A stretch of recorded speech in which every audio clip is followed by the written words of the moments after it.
How to Live on 24 Hours a Day by Arnold Bennett. Chapter 11. Serious Reading. Novels are excluded from serious reading, so that the man who, bent on self-improvement, has been deciding to devote 90 minutes 3 times a week to a complete study of the works of Charles Dickens will be well advised to alter his plans. The reason is not that novels are not serious. Some of the great literature of the world is in the form of prose fiction.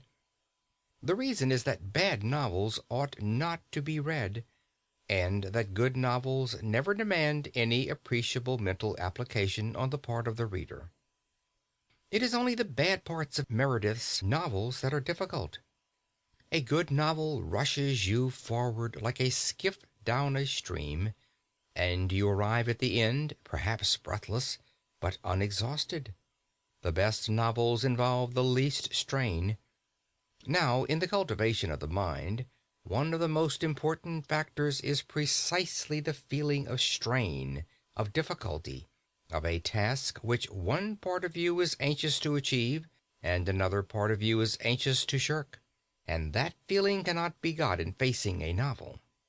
You do not set your teeth in order to read Anna Karenina.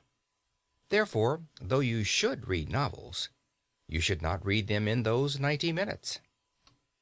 Imaginative poetry produces a far greater mental strain than novels.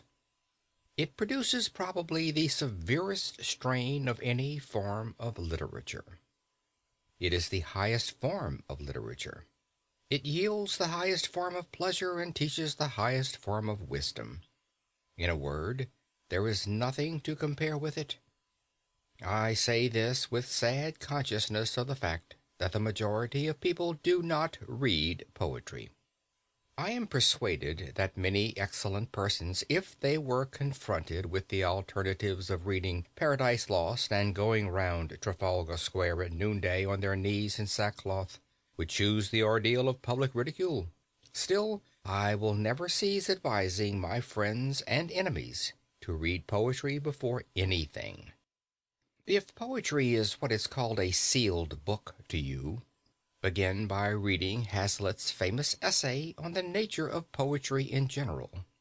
It is the best thing of its kind in English, and no one who has read it can possibly be under the misapprehension that poetry is a medieval torture, or a mad elephant, or a gun that will go off by itself and kill at 40 paces. Indeed, it is difficult to imagine the mental state of the man who, after reading Hazlitt's essay, is not urgently desirous of reading some poetry before his next meal. If the essay so inspires you, I would suggest that you make a commencement with purely narrative poetry. There is an infinitely finer English novel written by a woman than anything by George Eliot or the Brontes or even Jane Austen, which perhaps you have not read. Its title is Aurora Leigh, and its author is E.B. Browning. It happens to be written in verse, and to contain a considerable amount of genuinely fine poetry. Decide to read that book through, even if you die for it. Forget that it is fine poetry. Read it simply for the story and the social ideas. And when you have done, ask yourself honestly whether you still dislike poetry. I have known more than one person to whom Aurora Leigh has been the means of proving that in assuming they hated poetry, they were entirely mistaken.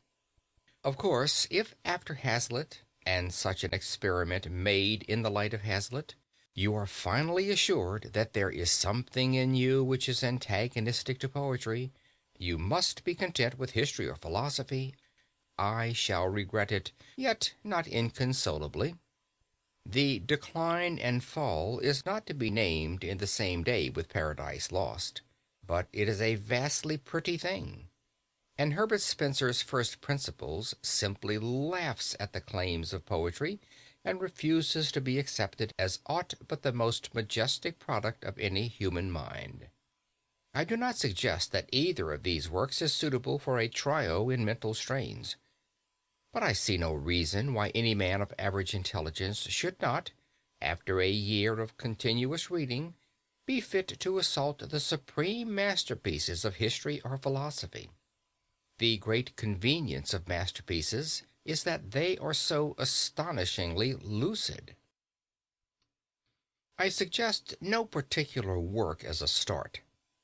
The attempt would be futile in the space of my command, but I have two general suggestions of a certain importance. The first is to define the direction and scope of your efforts. Choose a limited period, or a limited subject, or a single author. Say to yourself, I will know something about the French Revolution, or the rise of railroads, or the works of John Keats. And during a given period, to be settled beforehand, confine yourself to your choice. There is much pleasure to be derived from being a specialist. The second suggestion is to think as well as read. I know people who read, and for all the good it does them, they might just as well cut bread and butter. They take to reading as better men take to drink.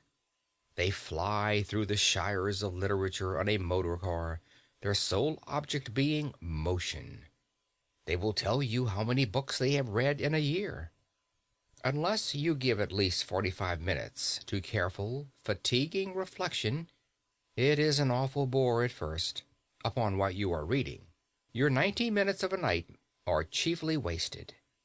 This means that your pace will be slow. Never mind. Forget the goal. Think only of the surrounding country, and after a period, perhaps when you least expect it, you will suddenly find yourself in a lovely town on a hill. End of chapter 11.